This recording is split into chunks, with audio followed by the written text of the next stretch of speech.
15 yillik tanaffusdan so'ng nazm va navo kechasini o'tkazayotgan shoir Botir Ergashev bugun muxlislari e'tiborida.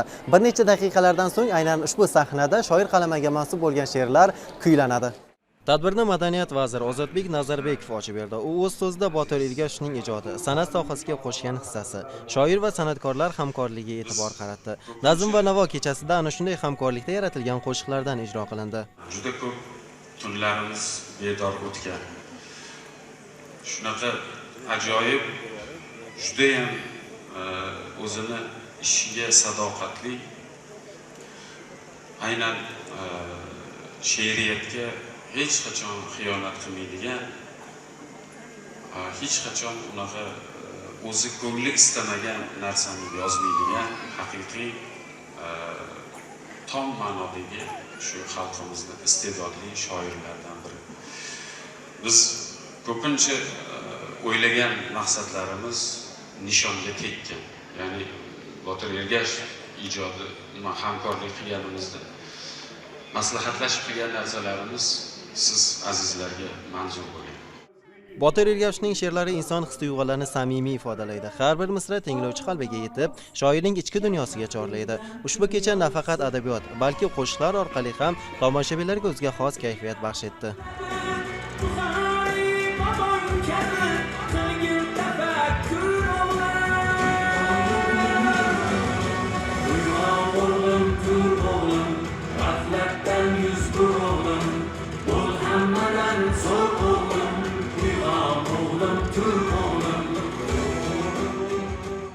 Juda hayajonli, bu adabiyotga, san'atga bo'lgan e'tibordan boshqa narsa emas. Bugun yurtimizda ijodkorlarga bo'layotgan yuksak ehtirom, yuksak e'tiborning bitta namunasi bizning orqamizda, ummamizda, atrofimizda minglab ijodkorlar bor. Bular hammasini ruhiyat ko'targan. Mana shu tadbirlar, mana shu ijodiy kechalar bois. Endi bu ijodiy kechadan ko'zlangan asosiy maqsadimiz bugun global zamon, internet zamoni, mana shunday zamonda ham hali jonli muloqot, xalq bilan ijodkorlar o'rtasida uzilgani yo'q, bu rishtalar mustahkam bo'lyapti degan qat'iy bir ishonchni ko'rsatib, ularni dilida yana umid uyg'otish, fursatdan foydalanib, uyg'on o'g'lim o'zi nom aytib turibdi. Botir Ergashev she'rlari asosida qo'shiqlar yaratgan san'atkorlar shoirning ijodidagi samimiylik, hayotiy haqiqat va ezgu tuyg'ularning kuchini alohida e'tirof etdi. Botir akamning she'rlari alohida, o'sha Botir akam yozganlari o'zi alohida ajralib turadi. Haqiqatda men Botir akamga qanaqa ta'rif beraman bilasizlarmi? Hozirgi zamonning Muhammad Yusufi deyman. Mana Alloh rahmat qilsin, Muhammad Yusuf shoirimizning ham o'sha ijodlaridan, o'sha davrlarda garchi ular bilan birga ishlash nasib qilmagan bo'lsa ham, lekin ularning she'rlaridan ko'p qo'shiqlar tayyorlaganmiz. Ustozlarimiz ijro etgan qo'shiqlarni ijro etganmiz. Biz endi o'sha paytda biz endi yosh bo'lganmiz ancha, lekin o'sha paytda nima deydi, e'tibor beradigan bo'lsak, o'sha davrga qaytadigan bo'lsak, o'sha davrda eng ommabop, xalqqa nima deydi, juda ham bir oson yetib boradigan shoirlardan, o'sha birinchi o'rinda turadigan shoirlardan bo'lganlar-da. Hozirgi paytda Botir ham shunaqa.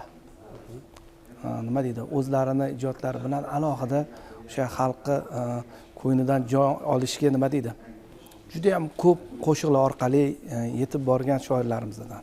Botir akam juda ham ajoyib shoirlar. Men juda hurmat qilaman. Bizning ijodimizda biz juda ko'p yillardan beri birga hamkorlik qilamiz Botir akam bilan.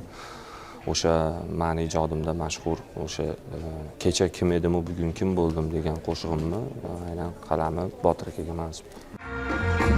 O'zingsan abadiy azaliy borim, taqdiring oldida faqat jim bo'ldim. Marhamating cheksiz Parvardigorim, kecha kim edim, bugun kim bo'ldim.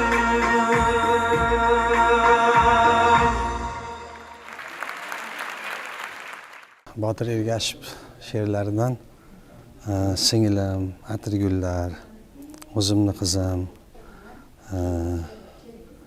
Yarashgay degan qo'shiqlarni va boshqa qo'shiqlarni Buyurtma asosida tayyorlaganmi u she'rni yoki? U she'rlarda Botir Ergashev she'rlari Botir Ergashevni o'zi nimalari, ijodlari Musoxon akamning ijodlari bilan chambarchas bog'liq.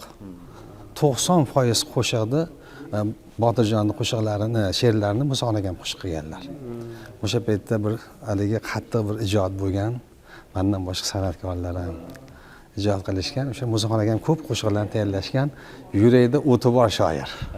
Ikkita o'ti bor odamlar bir-biri bilan yaqinlashib qolib Musoxon akam, Botir Ergashev rosa bir-birlariga tushgan.